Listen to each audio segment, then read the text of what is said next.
So continuing with our Origins 2022 coverage, we're here at Lucky Duck Games now with Bree. And what does Lucky Duck have here at Origins? So thank you for having me. Lucky Duck Games has 2 new releases at Origins this year. We have Sherlock Case Connection, which you can actually see our lovely banner here with starring Benedict Cumberbatch, and Pocket Detective. So I'll grab both of those to show you right now. So Sherlock Case Connection is a competitive puzzle game for 2 to 4 players. So in this game, you are competing to solve your case before each other player.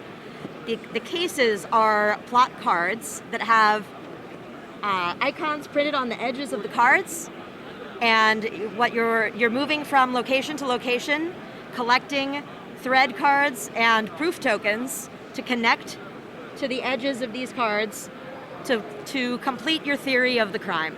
So you're laying out, you might think about your crime board with your red thread connecting all of the pieces together. You can actually reorganize this at any time. But what you're doing as you collect these tokens and cards is trying to complete connections to every colored icon on the edge of the cards, either direct or indirect connections. Once you've made all of those connections, you'll score the card. You can get bonuses for the directly connected cards. And then you'll set this card aside, choose 2 of the cards that are remaining to keep, or 2 of the cards or tokens to keep. Everything else will get discarded, and you'll draw 2 new plot cards to choose from to decide which case you're going to investigate next. Pick one, discard the other, and start your next investigation. First player to 9 triggers the end of the game. Everybody else gets 1 more turn, and then highest score wins. And it's all like art, or not art, but like pictures from the actual show. Looks Exactly. really cool. So the locations, the plot cards, the thread cards all have images from the TV show. Exactly. Awesome, that sounds really good.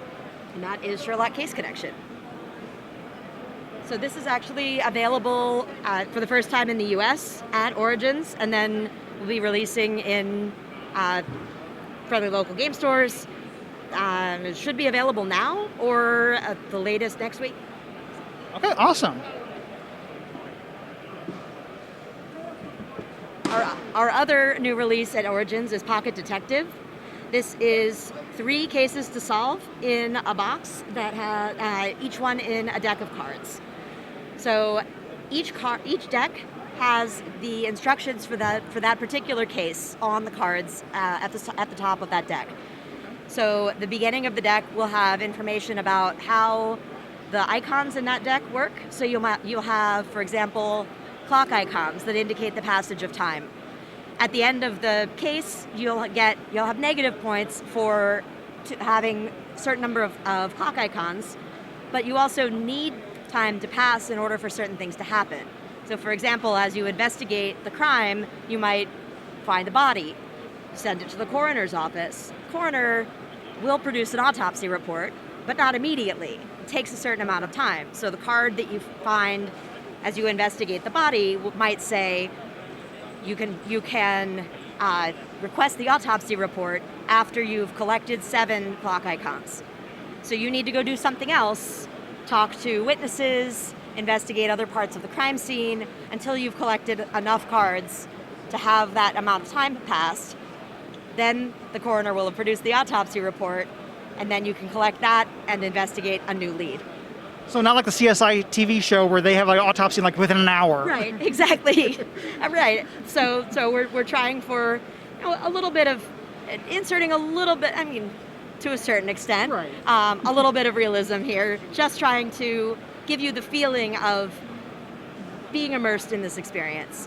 So there are no leads that will ever be closed off in this game. So if you really want to, you can actually explore every lead. But the goal is actually to explore and solve the case in as little time as possible. Okay.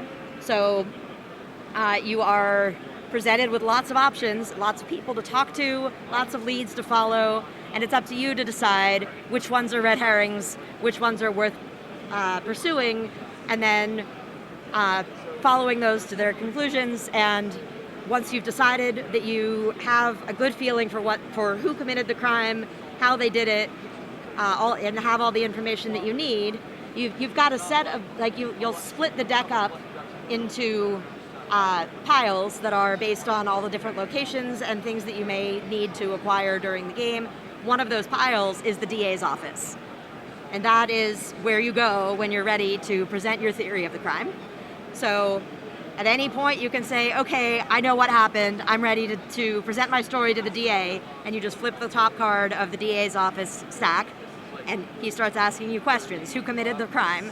And based on who you choose from the list, you flip over another card and he'll ask you the follow-up question based on that, and you'll continue through that series of questions, and that will determine, like, whether you're right or wrong on those questions will determine your final score. That sounds very thematic. I really like that.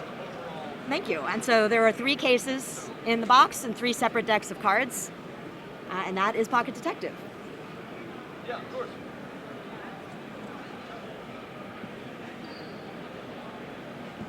So another game that we have here at Origins is King of 12.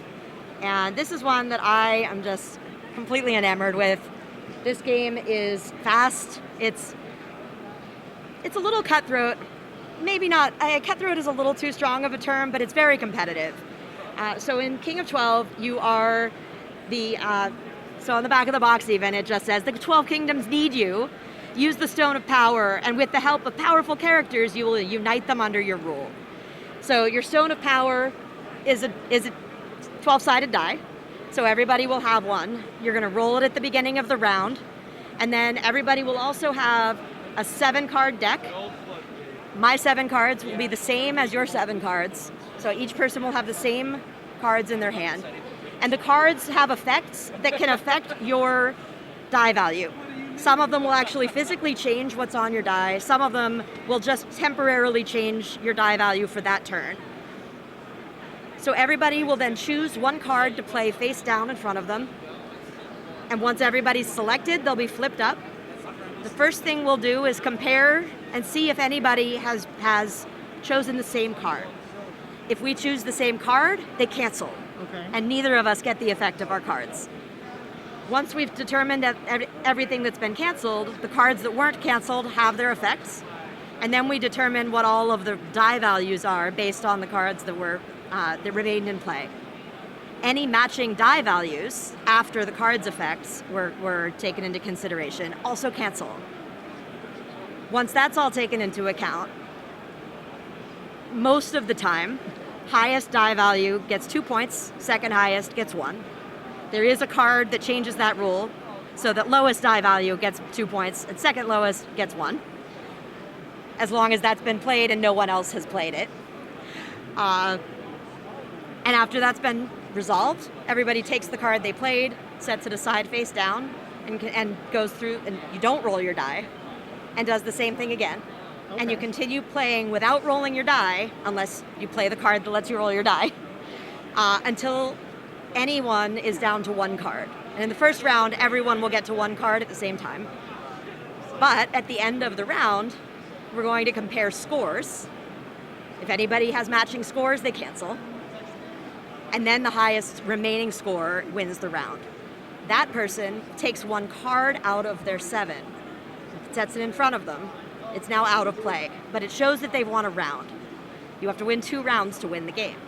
But now you're at a little bit of a disadvantage because you only have 6 cards. 1 card that you had available to you is no longer in play. All the points go back, everybody rolls their die, and you play the whole thing again. And as soon as one person has won 2 rounds, they're the winner of the game, and they're the new King of 12. That one sounds like a lot of fun. It really is. I've never tried this myself, but this game can actually be expanded beyond 4 players if you have multiple copies of the game. So a second copy of the game would technically will let you play up to 8. The designer has said on a stream that it can be played with up to 16 with 4 copies of the game. I can't even imagine how chaotic it would be even with 6, but I'd love to try it sometime. I think it would be amazing. So you play with 7 cards, but there are actually 12 different cards in the box. Okay. And then here at the show, we actually have 2 promo cards available. So those we usually have those at shows. So if you come see us at future shows like at Gen Con, you'll probably be able to pick those up. But because there are 5 additional cards in the box, you've got the 7 cards that you usually learn the game with, like a starting set. But then once you've learned with those, you can rotate into a new set. As long as everybody always has the same 7 cards while you're playing, you can pick and choose which set you'll be playing with. Okay. Yeah, that sounds like a lot of fun. Maybe not with an extra box. I think that'd be too much chaos for me. It would be a lot of chaos for sure. But yeah, that sounds like a lot of fun. Great. And yeah, that's what we have here at Lucky Duck Games. So thank you so much for talking to us. My pleasure. Thank you for having me.